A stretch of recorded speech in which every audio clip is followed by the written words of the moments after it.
So what's a ruminating thought for a person who buried a child? Maybe the casket. Maybe when that child left their body. Right. I don't know what the ruminating thought was. Exactly, but there's you just don't want. As a mom, it's hard to even think about those things. Well, you know they're there. Yes. So just like when you're it's a building a new possibility. business, or you have a fight with your husband, or a fight with your kids, or whoever, you lay down, that thought begins to ruminate. Yep. That's because the way the brain functions, the way the body-brain connection and the heart-brain connection. So our technology can address physiological issues like strength, stability, and pain, but it can also give you access to rest, peace, calm, joy, and making your brain leave you alone when you don't want it to bother you. Right. Right? So that's the kind of technology that we have. That's amazing. So, and I know there's a few peptides, and I've talked about before, peptides where there's so many peptides. And so I've done some of the research on those, and there are a few that can hit in some of those, but it's a synthetic, and you have to inject it, and it's a medication. You know, it's a pharmacy that's making those things. And there's times for all of those. There's times that you're going to need that, just like this lady needed medicine. She needed that to just get through that situation, I'm sure. But for you to be able to get her off the medicine, because you can't stay on medicine and forever. it wasn't working. And it wasn't even working. So, there you go. So you have typical response and you have atypical response, right? So atypical means not the same response as the average person. Which nobody is the same. Nobody's the same. Nobody has the same response with any medication. Exactly. So when you could do a non-medical, affordable approach that is something that's as simple as touching your skin, right? It works as gentle as a light switch. You know, the light switch don't hurt to turn it on and off, right? So to activate your body-brain connection, that's really what the goal, and that's what our technology is all about. So when they contact you, through your podcast, right, they're going to be able to get all the details, all the information on how to make this happen. And if you would like, I would love to demonstrate. Yes, we do need to demonstrate for sure. We'll do a demonstration for some of those because there's so many of them, like we talked about. And the ones I want to touch on really quick, though, we're going to show strength, right? And stability. Strength and stability. We're going to do a couple of kind of the two physical ones that we can see. Right.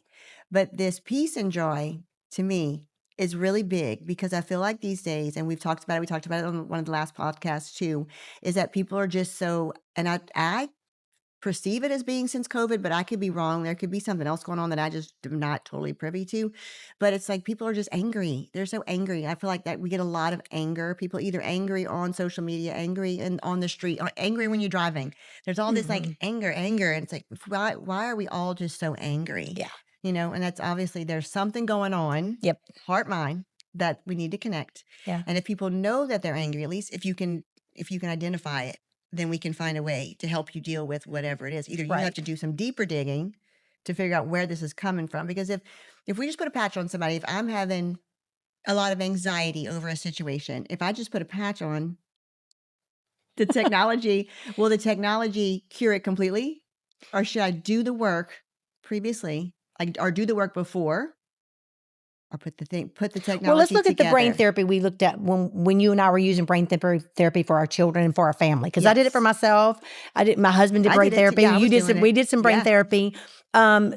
Your brain obviously doesn't function like a muscle, but it does have some components that we can compare to a muscle. Yeah. So your brain has memory, your muscle has memory. Right? And your muscle, if you injure yourself, is going to remember that injury and try and protect you if a new injury is perceived and is not even there.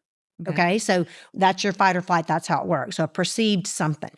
So if you could bring your brain back to where, not that you forget, it's not going to wipe out a memory, but you're not constantly on edge of this is going to happen. Fear of death, fear of falling, fear of somebody hurting your feelings, fear of whatever.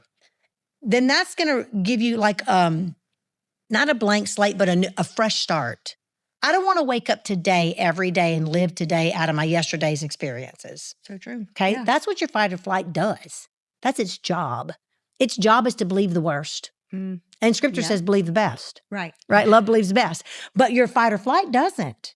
And you've got to be able to know the difference between you and your fight or flight. And so one of the things this technology does is it gives your body the ability to be in the present. So if let's say you were missing a foot and the foot was burning and itching, but it's not there. That's a memory.